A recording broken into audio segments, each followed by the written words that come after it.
Good afternoon from Prague. Thank you for introduction, Yanis. My name is Milan Příhoda. I joined CST in 2016 and now I am Simulia consultant for electromagnetic customers in Central Europe.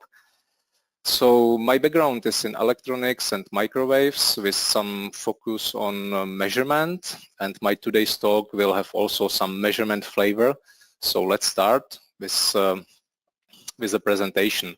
So I think it's not necessary to explain what is connector. I think that everyone knows what is connector, why we need connectors.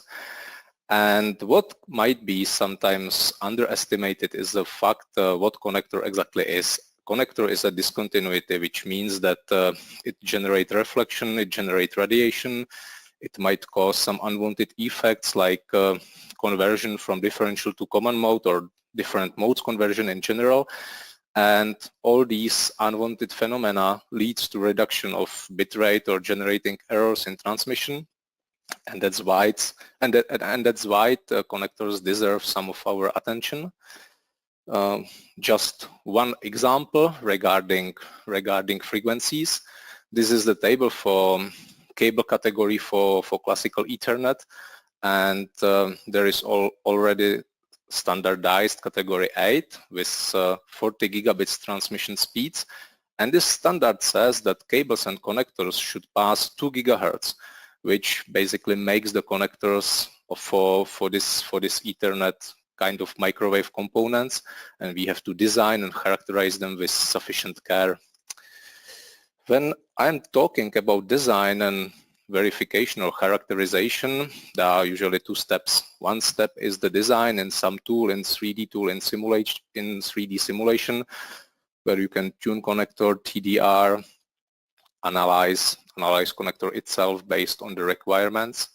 But the second step is to verify if the design was successful, if prototype is working as was expected, and it needs some measurement, typically using vector network analyzer. And the problem starts here because vector network analyzers are usually terminated with the coaxial connectors, while if I have connector with twisted pair, it's not compatible for direct connection. And I need some extra circuitry here for connecting my connector under test to VNA. And this is usually called test fixture. And the problem is here that in the simulation tool, we are simulating connector itself, but for the verification and measurement process, we are usually measuring connector plus the fixture. So it's obvious that the data based on measurement might be slightly different, and it depends how big this difference is. So do very quick overview. Test fixtures are simply mandatory for measurement of any connector. It might be in different form depending on which kind of connector we are measuring, what standardization for given connector says. It might consist of PCB, it might be just piece of launchers.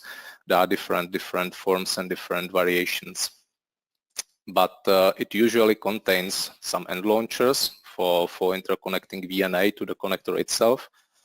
It might contain some PCB board which generate losses and so on, solder joints, wires, and all these add-ons here simply generate unwanted phenomena, and that's why we have to focus on the fixture design and fixture design as well. So in following slides, I plan to explain what might be unwanted effects of the fixture, even if they are assumed to be ideal or even if we think that the fixtures are okay.